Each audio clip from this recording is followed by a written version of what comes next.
Hoje eu vou contar para vocês a história do serial killer italiano que se chamava Donato Bilancia.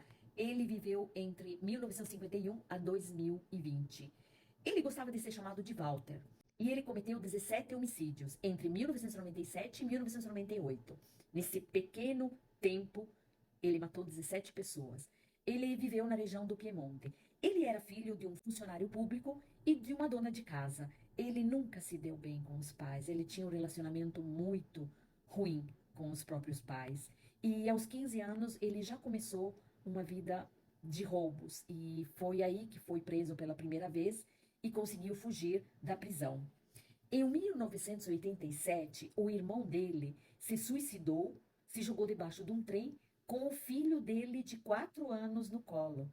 Imagine, era uma família realmente conturbada. Então, a partir dessa data, a partir do suicídio do irmão com o sobrinho de somente 4 anos, a vida dele começou a ficar realmente muito mais complicada. Ele teve um acidente e ficou em coma por muitos dias.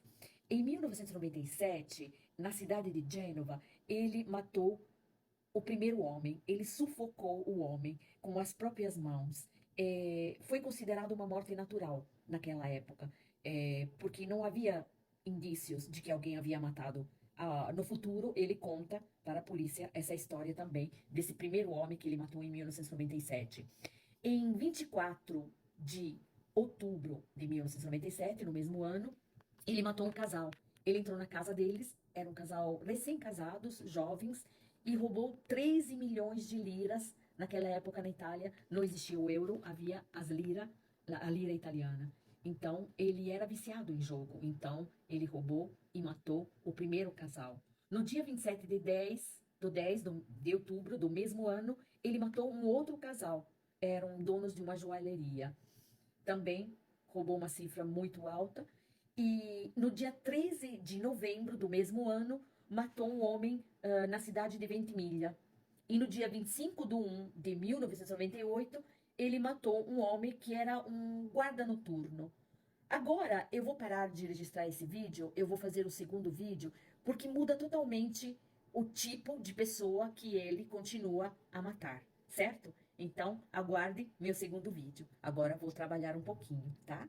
Porque alguém tem que trabalhar nessa casa. Bacione e nos vemos na segunda parte do serial killer italiano Donato Bilancia. Baci, vado a lavorare. Ciao!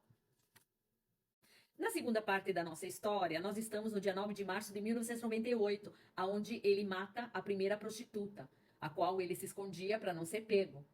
E no dia 18 de março, veio a falecer a segunda prostituta, uma ucraína de nome Ludomila. E no dia 20 de março, ele matou um outro guarda noturno. Mas ele teve azar, porque esse guarda noturno, que se chamava Enzo, ele tinha um cunhado que acabou vendo um homem saindo correndo dentro de uma Mercedes preta. Então, nós já tínhamos um sinal de um homem fugindo numa Mercedes preta. No dia 24 de março, ele tenta de novo matar uma outra prostituta de nome Loredana. Mas a Loredana não foi atingida, não morreu, conseguiu fugir. E ele acabou atacando os dois guardas que ouviram o barulho, se aproximaram e deu tiros e também não morreram com esses tiros. Então ele ficou maluco. Ele falou: agora eu vou ser preso. E correu atrás da Loredana, não conseguiu matá-la, mas feriu gravemente. E, e não satisfeito, voltou e deu mais 2 tiros nos guardas que haviam ido socorrer a Loredana. E dessa vez matou os 2 guardas. Então ele começou a perceber que deveria mudar de estratégia de novo. E começou com as próximas vítimas dentro de trem.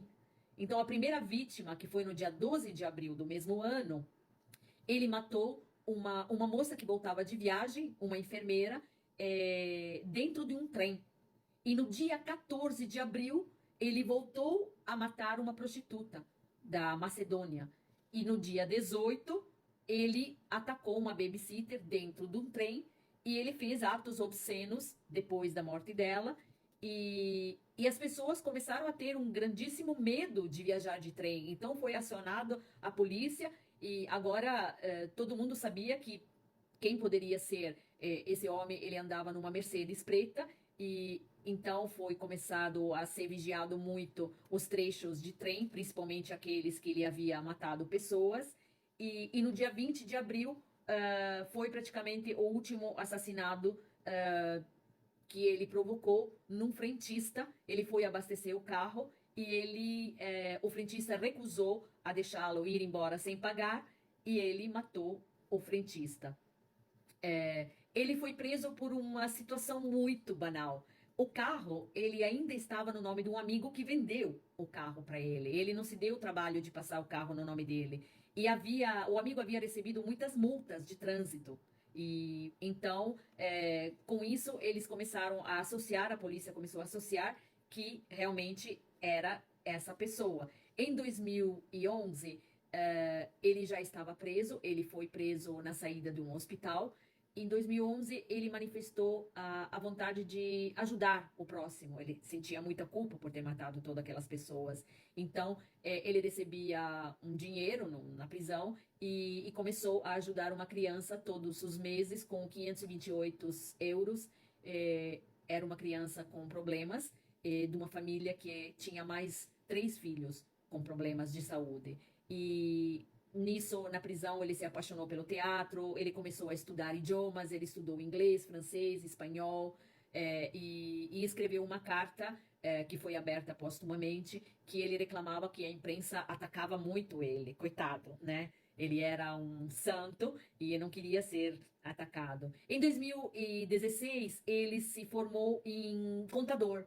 Ele estudou contabilidade e ele tirou uma nota 83. O máximo era 100. Em 2017, ele tentou conseguir uma permissão para poder visitar o túmulo do pai. E em 2019, ele pediu para visitar um menino que ele ajudava todos esses anos, mas não